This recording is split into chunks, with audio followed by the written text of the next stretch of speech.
What part of X do you enjoy the least? Having to get up and pee after. I just want to lay there in peace. Finding someone to do it with. Trying to change positions smoothly. It don't work like in the movies. The hamstring cramp mid-coitus. The cleanup after. Initiating it. Even with a partner, there is always a fear of rejection. Birth control. Condoms suck. The pill sucks. An IUD sucks. It's super necessary, but every option out there sucks. For me, it's the thought of it.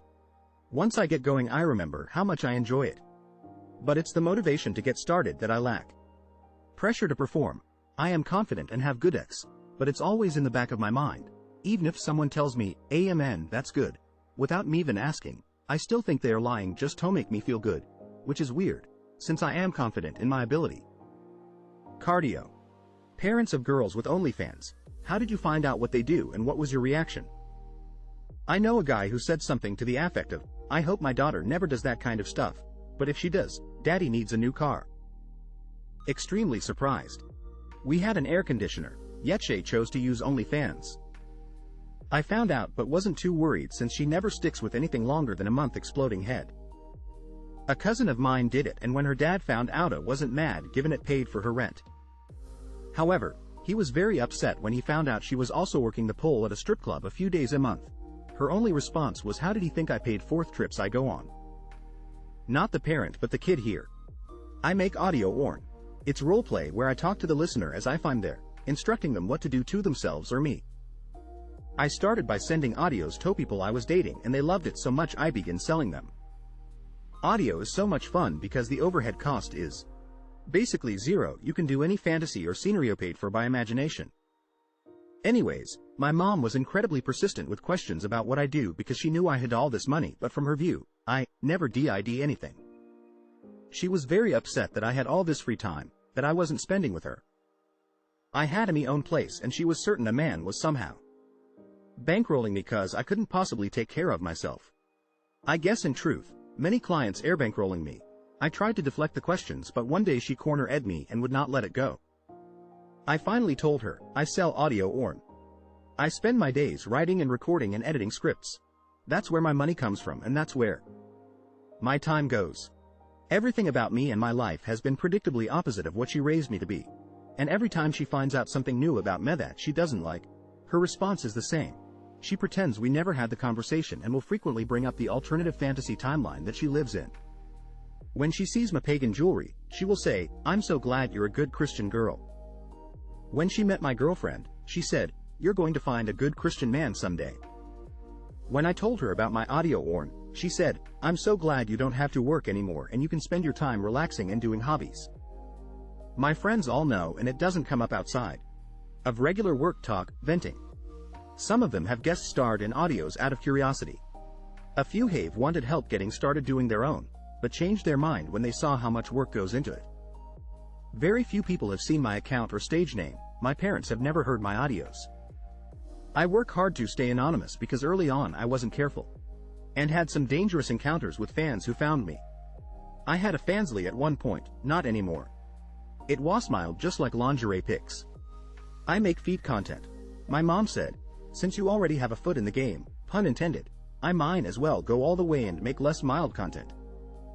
My dad said, I should get 10% since my alls contributed to you, and also, I do need a new fishing pole, in case you wanted to buy me one. My parents are built different, lol, open mouth smile. According to this article, some dad subscribee has been buying her nudes on OnlyFans 160544130 amp.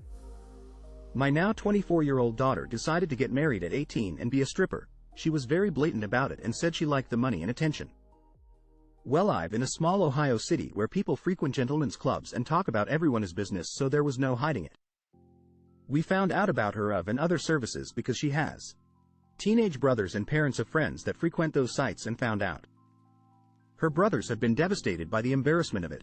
While I try to love and support her, it has to be from a distance because socially it's been a very humiliating thing to know that half our county has seen or received services from my daughter, including my husband's uncle who didn't know who she was at the time. I have a hard time looking at men in a good light with this experience and situation of hers. I cried, I blamed myself, I tried to encourage college, I got angry, Now I'm just checked out about it. She's willing to put herself out there for an easy lifestyle and I can't change that. Don't most women not actually make that much from OnlyFans? I imagine now that it's mainstream, it's an incredibly oversaturated market. Yet the comments seem to think that the kids are going to be buying them a new Porsche. What was the most outrageous request you ever received sexually? I have a missing lower leg. A chick wanted to see if my stump would fit in her.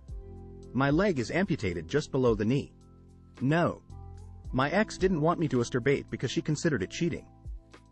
BTW, she cheated. My blind date. We talked for hours over the phone and then made plans to meet each other. She gave me her home address and gave me instructions what to do upon arrival. After ringing the doorbell, she would unlock the door. I was to wait 1 minute. She wanted me to then come inside her home and close and lock the front door. Then proceed to her bedroom. Then I was to remove all my clothes, get into her bed and turn off the light. She would be waiting in the closet but watching through the blinds of the closet door. When she would join me in bed. After hearing all of this, I told her maybe it would better to meet at a restaurant or coffee shop first. She told me no, that she wanted me at her place tonight. So I declined her offer. If she is reading this, please don't take it personally. An ex wanted to UCK other guys while she was 4 hours away at college but didn't want me to touch another woman. I got asked to force ice cubes up her SS hole and to see so she could force them back out again. Bad idea. Hit everywhere. Early on, my ex one night demanded that we do it in a field across from the farmhouse she worked at. The dude who owned it was a creepy SS hole and she thought it was a pretty strong power move. Lol. There might have been something else going on because she finished fast.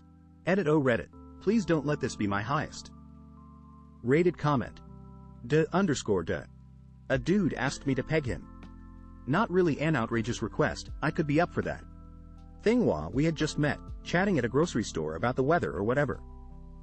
After I declined, he lamented never being able to find a woman who was interested. All I could think was if he basically opens every conversation with a woman with, "You wanna peg me?" I'd be amazed if he finds someone who says yes. Someone offered me $100 an hour to pee on someone at his dungeon. Try to last longer than 3 minutes. I had a girl once ask me to put my anus inside of her vagina. I was like, WTF. Never called that freaky itch again. I dated a guy who had a trash bag fetish. Somewhere he got a humongous bag that we both fit into and we ucked inside it. The feeling of the bag on your skin was actually quite pleasant. I matched with someone. He asked me if I have slim feet, which I do. I thought he's into feet or something. Turns out he wants me to put my whole feet into his SS. Edit. I also have someone who have a cuckold and degrading kink. And wants me to ask him to eat his own She wanted me to basically force her. Started putting my hands down her pants and she stops me. So I stop because I think she's not ready for that, and she gets frustrated and asked why I stopped. Because I'm not into rape? Not gonna lie though, X with her was fun once I got to know her better. A girlfriend asking me to throw her sister a mercy UCK to get back at her boyfriend who cheated on her. If I could wear his sister's clothes, including underwear, and a wig to resemble her. No. She wanted to shave me from the neck down, dress me like a woman, take me out dancing with her and her friend. Then they would take turns on me and each other with strap-ons. This was from a church kindergarten teacher who had previously stated reverse cowgirl was too kinky for her. Halfway through our second date she asked, "When we have X, can I lick your SS?" When we did have X for the first time she asked me to ISS on her. Chick wanted me to cut her. I compromised by running far away very quickly. My ex's brother had a thing for me and I would tell my ex everything he would say to me, and then one night after all of us went rollerblading he asked me, "Could you send a foot pic?" Bruh, I'm dating your brother. My ex was furious and the brother was like, why she gotta tell you everything? He would constantly flirt and try and get me to cheat, but you know what the funny part? The minute he got a girlfriend he forbade my ex to ever meet her because he claims, "You'll try and do stuff with her." So in other words, it's okay for me to try and do stuff with your girlfriend but you can't do it with mine. My Uber passenger wanted to give me $500 minus $1,000 form to let him suck my ick. I declined. What brand do you hate and why? Nestle for take your pick. Ticketmaster. Greyhound. Those bastards have left me stranded so many times. I'll never ride another of their hitty buses. Meta. Wells Fargo more so than other banks only because it was the first I've seen convicted of outright defrauding their customers. As someone who has been out of high school for a while, still has to be College Board, complete monopoly on so many aspects of the college admissions process. Mary Kay. It's a pyramid scheme and a scam. $2.6 billion revenue in 2021.